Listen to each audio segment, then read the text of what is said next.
The Joe Rogan Experience. So tell me what the fuck happened with Tracy Morgan. Okay.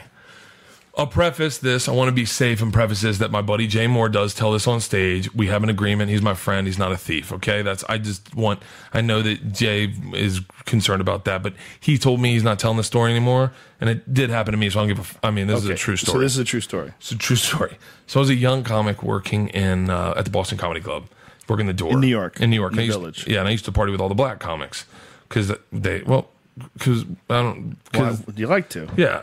And so we used to have a good time. And so then one night, Tracy Morgan comes in. This is when he's starting to get back into stand-up after SNL. So, like, when you were a young comic and a new celebrity came in, you, like, had to see that shit. Had to. So I go in, and I watch Tracy's set, and we have nothing in common. He's doing observational material, and his observational material is like, all right, yeah, okay.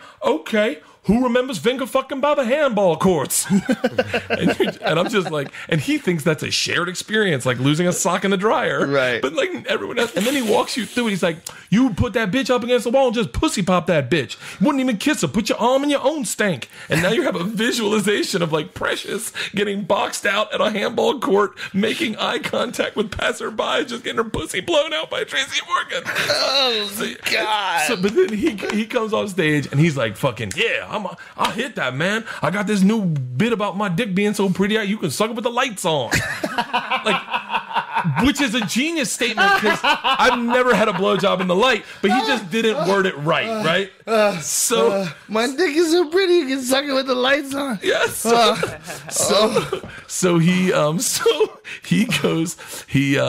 So then he goes, hey, you want to get high? And I was like, yeah. And because I'm a grown up. And so we walk around the corner and he pulls out this wreck of a joint, hands it to me, hits it, gives it to me. I hit it and it tastes like shit. It tastes like sweat socks. Like just like, and I'm like, what the fuck is this? And he's like, oh, you never smoked Sherm before? And I was like, what? And he's like, Sherm, baby.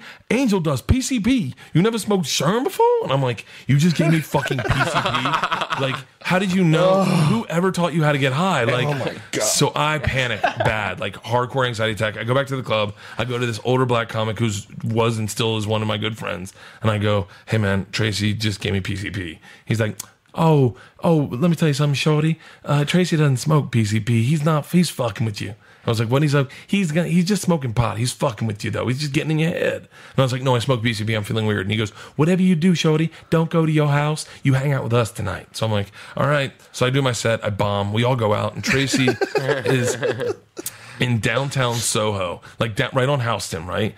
And he's in a club that is like one of those railroad clubs where it goes all the way back. You have to like walk down a flight of 5 stairs to get to, and he's in the back. He's been there like 20 minutes, and he is holding court with his shirt off, okay? Shirt off, bottles of champagne covering his table. There's other tables that have champagne on it. He's buying it for them. I'll buy her a bottle of champagne right now. I got a pretty dick. Like, just Eddie Murphy gave me this. Whatever the fuck he's saying is like loud and boisterous. So I sit at the table and I think I'm on PCP, and I start ordering Heinekens separately from this wreck of a bar tab he has. And so I'm getting Heinekens, and then the whole night goes through. It's kind of an interesting, bizarre experience. But like 2:00 in the morning, and Tracy and the waitress comes up, and she's got the bill, and she puts it in front of me because I'm at a table with all black dudes. So she thinks I'm their agent or lawyer or coach, whatever I am. So she gives me the bill, and I see it, and I'm like, oh, I can't. And Tracy Morgan flips out, and he goes, oh, what the fuck is that? That's fucking racism. You give it to him, he works the goddamn door. He doesn't do, ain't no make any money. I'm the rich motherfucker in here. I'm on TV. I'm the rich motherfucker. And he flips the bottle of champagne table upside down. Now the woman's like, sir. And he goes, hey, and he takes his shirt and throws it in her face. A bouncer comes up and he's like, excuse me, sir. And Tracy just wham, lays the guy. And the biggest fight I've ever been in just breaks out all over. People are fighting, jumping on it. And I think I'm on PCP. So I walk out on Houston and I start going, this isn't happening. This is imaginary. This is not real. People are flooding out left and right. And they're like, dude, that shit's going off. Tracy's got like 4 dudes on him. And I was like, holy shit.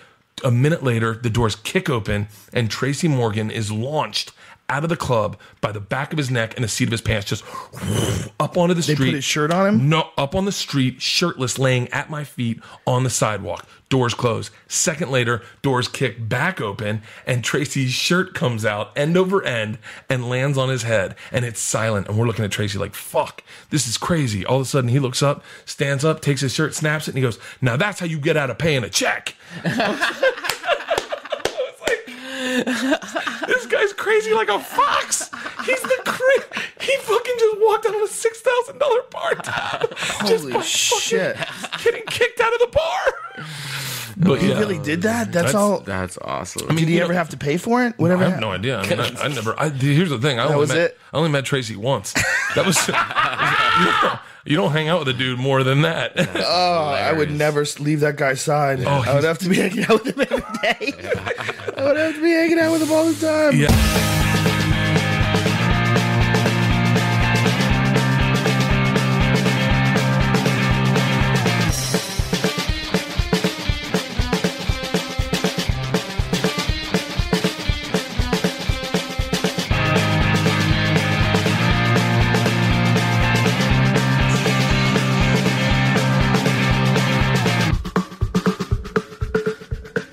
I never knew. I never knew how to start. I don't hear anything, Brian.